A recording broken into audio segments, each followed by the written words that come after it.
Today we're talking about pornography, specifically a site called Pornhub. I'm going to give you some statistics about how immense their audience is, some of the atrocities that are occurring on the site, and what our country's finally doing about it. Welcome back to Bible Bears, everyone. I'm Ryder Cullison. A New York Times reporter did a deep dive into the site called Pornhub. Now, if you're not familiar with Pornhub, I would be surprised. And if you aren't, well, you're a good person. I'm going to give you some statistics. Now, if you're on the internet, you know that porn is rampant. Pornography sites are rampant on the internet. Now, listen to this. Pornhub, the company that owns Pornhub, I believe it's called MindGeek, they own Pornhub and a number of other pornographic sites. Pornhub, in particular, attracts 3.5 billion visits a month. 3.5 billion. 6.8 million new videos a year are uploaded to their site. That translates to 1.36 million hours of new video a year. It's the 10th most visited site a year. Out of all the internet sites on the internet, which includes Google and Apple and Amazon and Walmart, all those sites, Pornhub is number 10 out of all the millions of sites.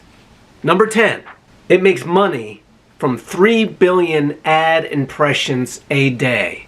This company is a monster. Whoever owns it is raking in hundreds of millions, if not a billion a year. Now listen, as I mentioned, New York Times reporter, he looked into this. I don't care what political affiliation you are. I don't read the New York Times. They're very liberal, but I think we can all objectively agree that the exploitation of youth on some of these sites is a nonpartisan issue. Whether you're Republican, whether you're Democrat, liberal, conservative, everybody should care about this. So I support the author of this article.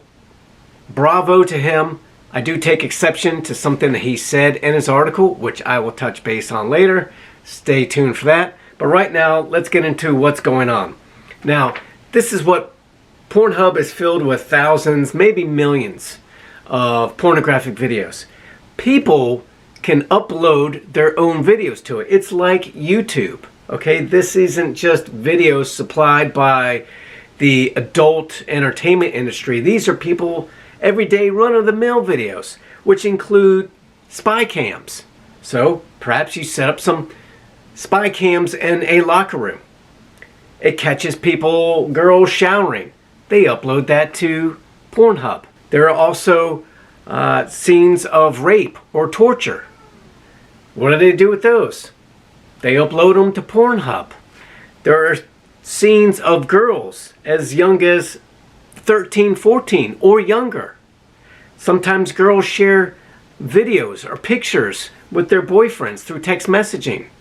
Their boyfriend uploads it to Pornhub, tells all his friends about it. His friends go on to Pornhub. They look at it. The child goes to school the next day. It's all over school. Everybody's laughing at the child. The child is embarrassed. The child is depressed. They go to Pornhub, say, "Can you please remove my images?" Pornhub removes them, but anybody can re-upload the image because once it's uploaded, the thousands, millions of people that saw those images can then re-download it. And even if Pornhub removes them, that person who downloaded it to their computer can re-upload it later. So, no matter how many times a child, rape victim, someone who's been trafficked, ask Pornhub to remove their video, it can reappear the following week. There's a girl who was 14, sent pictures to her boyfriend. Her boyfriend uploaded it. It was scandalous. She turned to drugs. She turned to selling images of herself. She's 19, living in a car. There's a young girl who was adopted out of China into the U.S. She's 9 years old. Her adoptive parents started trafficking her on Pornhub, selling images of her. There was a 15-year-old girl in Florida who went missing. A student, classmate of hers, saw videos of her on Pornhub, reported it to the school reported it to the mother contacted the authorities, and they were able to track down not only the girl, but the individuals who were trafficking her. Pornhub is a den of evil. Now listen to this. The National Center for Missing and Exploited Children said that in 2015, the number of images related to child exploitation that were reported was 6.5 million. So 6.5 million images related to child exploitation were reported in 2015. In 2019, that number jumped to just over 69 million. This is snowballing. It's not just Pornhub. There's dozens, if not hundreds, of other sites just like this where people can upload and download images. Now, who is on this site? A site that gets 3.5 billion visits a month. It's not teenage kids in their basement. This is your family pediatrician is on this site. The daycare workers that you drop your child off to. Police officers.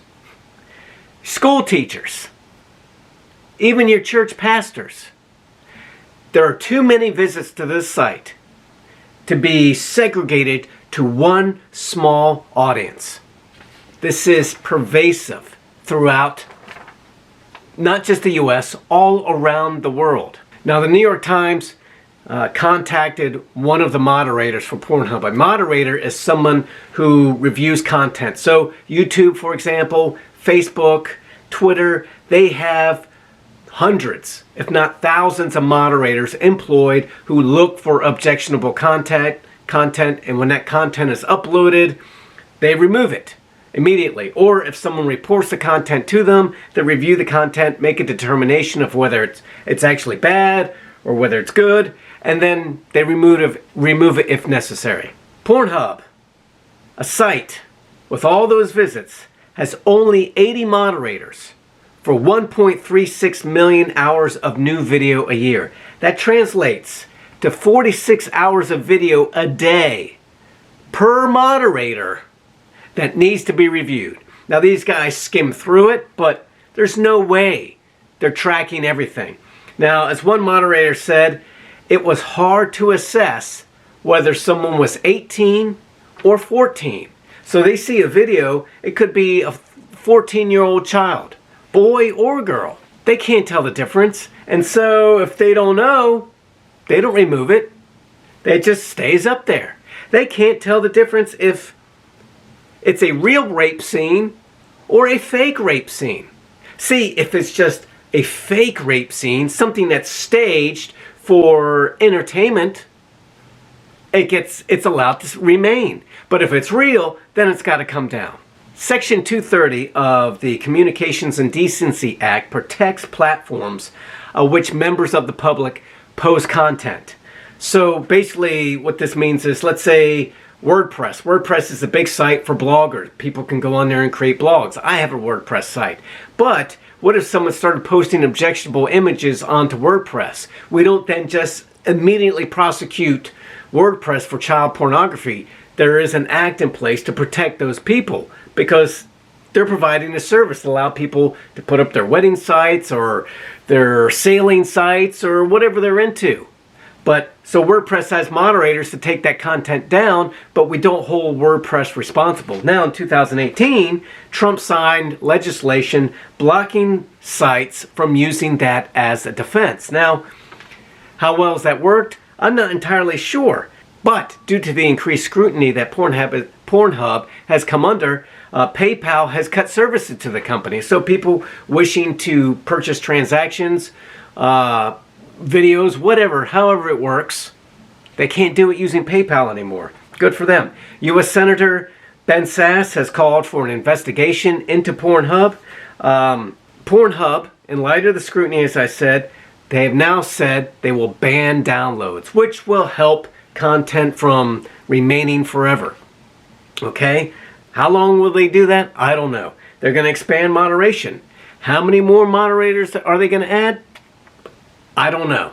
Because they had allowed downloads, whatever content someone downloaded could just be re-uploaded forever and ever and ever. Thankfully, they banned that. But listen, if you have children at home that have gone onto some of these sites and have downloaded content, there is a good chance that they have downloaded child pornography, because the individuals in those videos are likely underage. And now your child or your spouse, man or woman, is a sex offender. And if they get caught with child pornography, they're going to have to register as a sex offender, be on that list likely for the rest of their life, possibly face jail time, enormous fines. This is why you don't go on these sites. This is why you don't download, certainly don't download any material. And this is why you need to talk to your children. Not just about the content that they download, but talk to your daughters and to your sons even about the content that they share of themselves with other people, because it could end up on a porn site and someone is profiting off that, among other unsavory things. Now, 4 senators, in light of this New York Times article, have introduced legislation to make it easier for rape victims to sue porn companies who profit from the assaults on them. So bravo to that. I don't know how well that's going to work, but at least finally there's scrutiny. There's a black light being shown onto these companies. Now, here's where I take issue with the New York Times writer.